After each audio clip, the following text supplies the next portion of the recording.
welcome to Spirit Stone's Creative Crafts. This is Kat. I'm going to be doing for you today a tutorial on stamp making, and we're going to be using the Teresa Collins stamp making machine. So we have all our little bits and pieces here that we need to use it, and we're going to be doing that.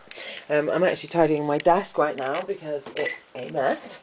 But what I wanted to show you first is my little 8-year-old girl is going to be 9 very soon, in like 10 sleeps time, and so I have been making little things for her. This is going to be the room for plate, but I've been making little things, these little hamburgers. These aren't cooked yet, and they're in here because you can cook, if you have a UT melting pot, you can cook your polymer clay in here. So I've made some hot dogs. This one's got mustard because Daddy eats mustard, Mummy and daughter don't.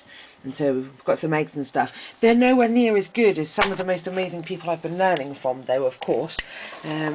But we're learning, and that's the point. So I'm going to be doing her a cake with a camping scene on it. And rather than making it out of icing and then her eating it and it being gone, I'm going to make it out of clay. And then she's got it to keep. Now, these are little things she made me out of her plasticine.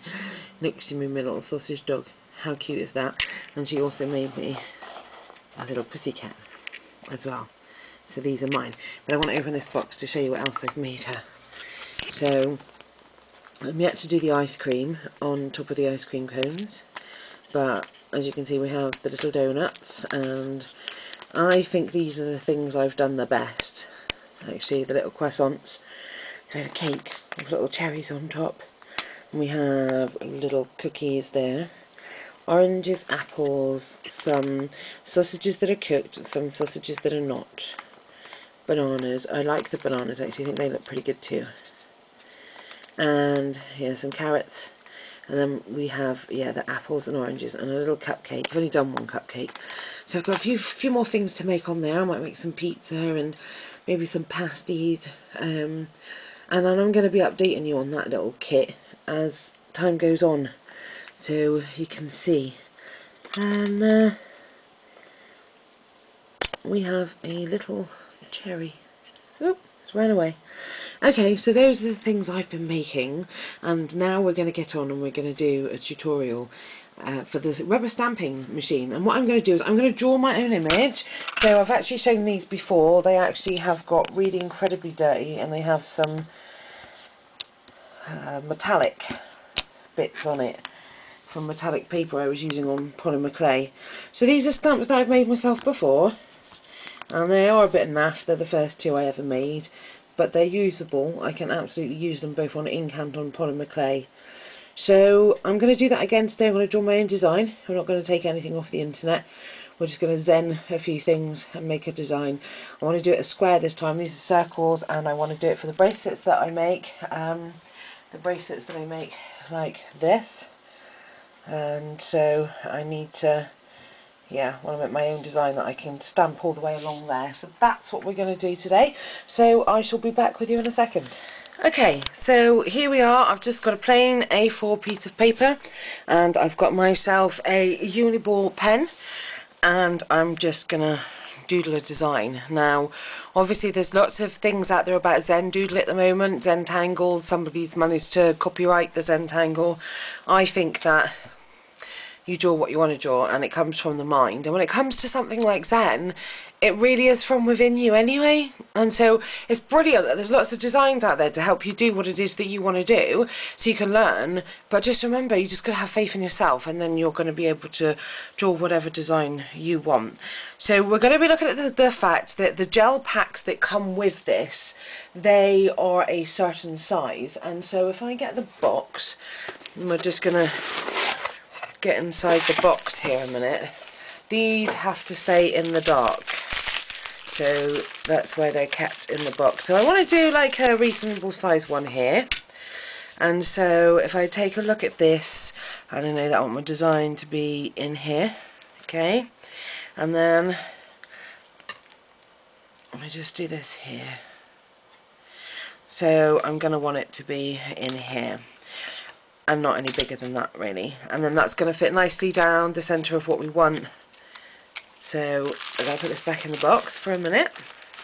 There are tutorials on how to do these all over YouTube, I know that, but I wanted to do one to go with the next things that I want to do, and that's using your own stamps for your polymer clay, whatever it is that you want to do.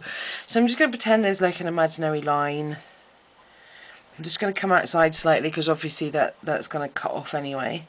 And you do not have to be the best artist in the world to do Zen, which is the one thing that I like. And the one thing I like about this stamping machine really is that I can now create my own pieces of jewellery that are completely mine, and although they're hand drawn, they're kind of not, so just get to get them out a little bit quicker really. So okay, gonna put this into speed now so we can just get on and get it done. Okay.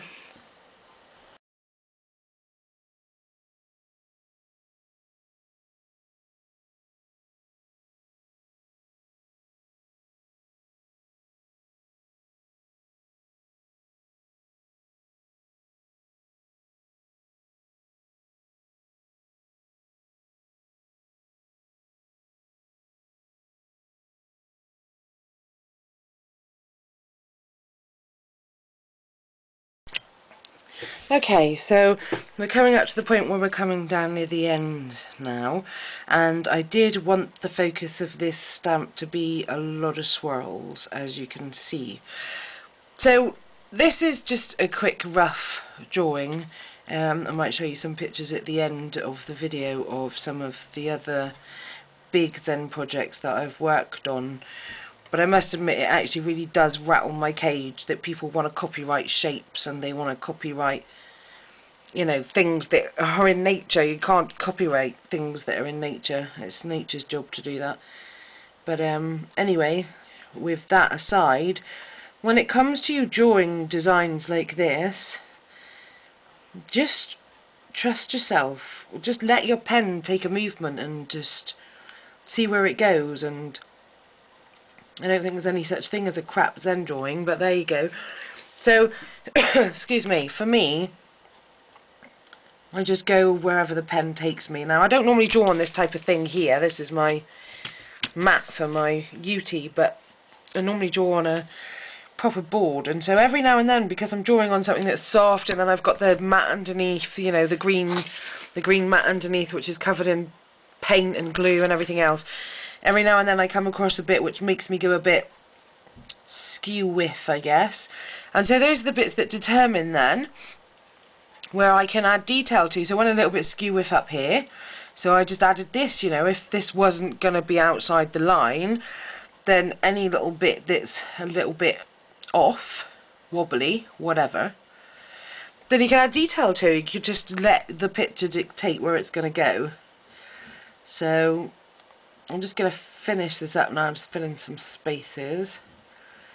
So I'm going to put this back into speed up.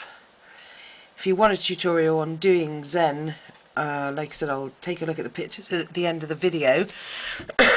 Excuse me. And yeah, take a look at the pictures at the end of the video, and then you can see. I mean, this is nothing compared to what can be done in the world of Zen. So here we are again, a little bit skew-whiff. And so we just turn that into something. Okay, speed it up to finish it off then.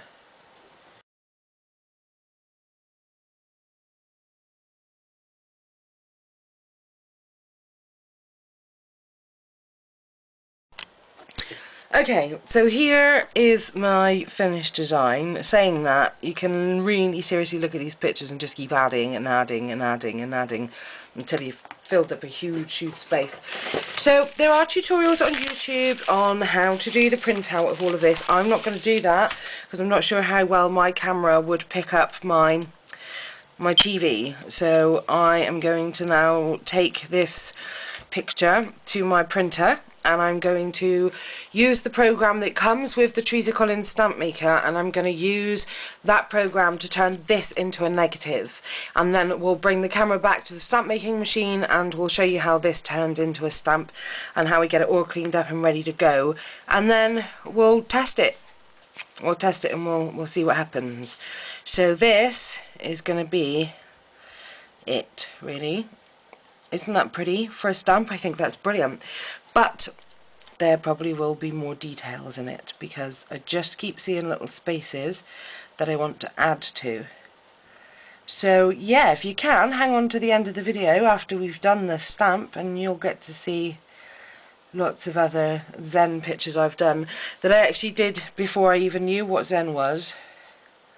You know, Zen doodle existed, and it was just my way of expressing myself because I couldn't draw. But then, thanks to YouTube and the millions of people that make videos, I was able to learn, so you can see the progression of some of that as well. So that's if you're interested. So there we go. We're just going to leave that there because I really could just keep going on and on and on. So we're going to take it to the printer. So back in a minute. Okay, so I've done my design and I've printed it out using the Teresa Collins Stamp Maker program. Must admit, it is actually a real ball ache because the program itself, you've got to load the disc in every time, and you have to go via the internet via the disc, which is a bit silly. Because if they stop supporting the program and they shut down the website, you can't use the program to print this out. I know there's plenty of other ways of doing it. That's not the point. And anyway, this is the paper that comes with the kit, and it's now been reversed and it's printed out in a negative. So we're going to get this cut out, and if I can find a pair of scissors, you know, on my desk I normally have a ton of scissors. So there we are. So we're gonna cut this one out now. And then we're going to set up the actual little box that's got to go inside the light. Now you need to get some hot soapy water ready to clean this. So we then will have our rubber stamp. So when I have cut this out and set the machine up, I will come back to you and you can see what a nifty little process this is. Well, I say a nifty little process, and it is. I think it's really amazing that you can make your own stamps at your own house. I think that's brilliant, but really is not that straightforward, especially when you have a printer like mine, because it's just took me 20 minutes to find how to scan. Seriously, I can put my hand to any craft, but technology, we don't do technology very well at all.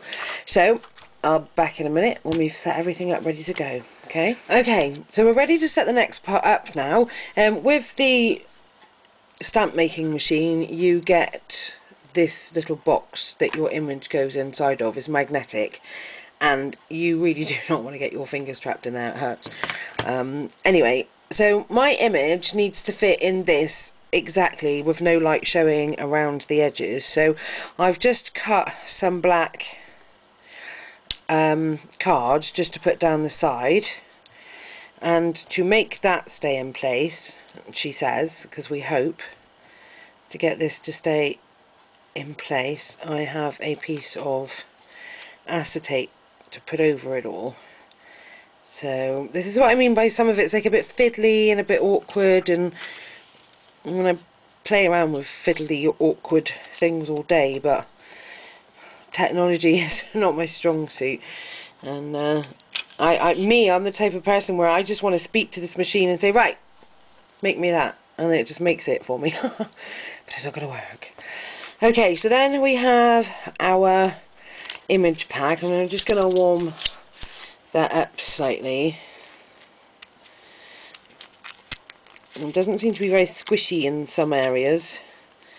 It is really important that these do stay away from the light, so mine's always kept in a box, and they're so expensive. You really do want to listen to what they say, because you know it's just going to be expensive for you if you don't.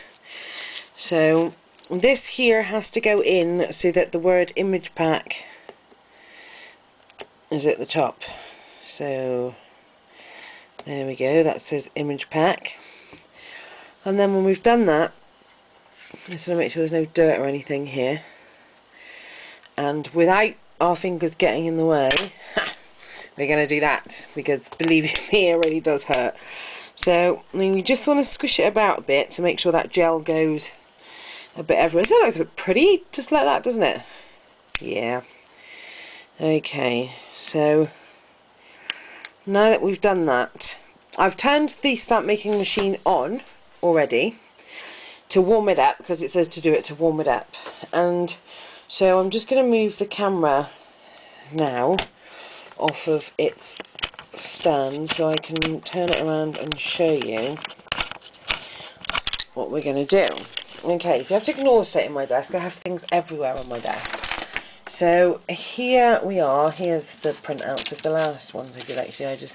I tuck them under there because then they're safe, you see.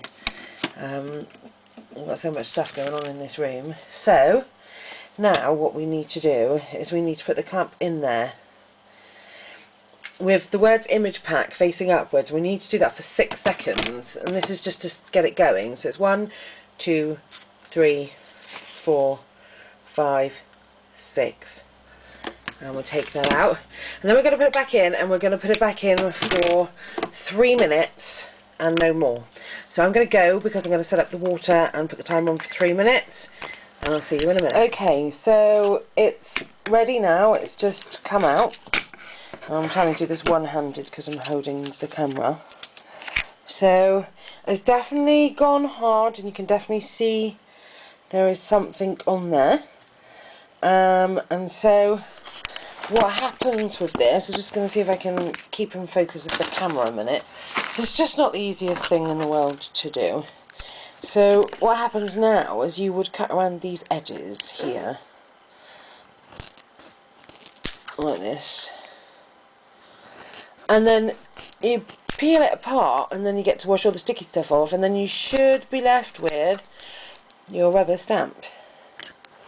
So and when you open this, it smells a bit, but I quite like the smell actually.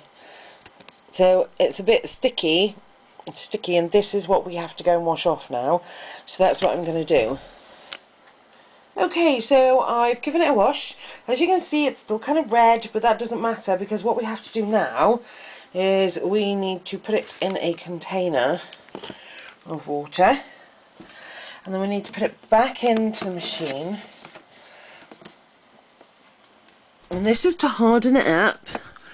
So and turn it on. And that's going to be in there for 2 minutes. So 2 minutes on the timer. I've still got soaking wet hands. And I'm going to clean up this mess while I wait for those 2 minutes. This is the container I used to use the brush to get the gel off. And you really want to wash that gel off until it doesn't feel sticky to you anymore, because one of the mistakes I made on these was that it was still sticky. So when I put this silver and gold stuff on polymer clay, when I then embossed this into the polymer clay, it just took it off. But lessons learned, so nothing's ever wasted, is it really? And the same happened with this, but that's because they were sticky still. So I'm going to clear it up. Look at the state of this desk. It's a mess. Everywhere there's mess. So I got 1 minute 20. I'll see you then. Okay, so time is up. Okay, and oh, that's meant to reset. And we can take this out now. And if we take this out, you can see that it is not red anymore at all, which is what we want. So we can turn that off. And so now I'm going to get it dried. There's the original underneath. I'm going to get it dried, and we'll get stamping, and we'll see what that is like. Okay, so here we are. It's all nice and dry. Still a bit sticky though, if I'm honest, but then that, as you know, as I explained earlier, is what happened to my last one. There doesn't seem to be any polymer left on there whatsoever. But I'm just going to hand the camera to Leo Free Spirit, whose link is below. He's just going to hold that for me so I can use 2 hands. And let's ink it up and just see what happens. So you can see there, if you just come in for me, Leo, and actually see the design on there. That's pretty cool. I can definitely use this for my bracelets, I think. Let's just put it down. Probably smudged it a bit. There you go. That is making a rubber stamp on Teresa Collins's machine. So what I'm going to be doing next for you is I'm going to be making something with polymer clay and using this as a texture sheet to go on it. And so I can show you how we do that. So, yep, take a look at the pictures coming up now of the Zen that I've done before. Thanks very much again. Please check out the links below, and have a good week, and we'll see you soon. Bye.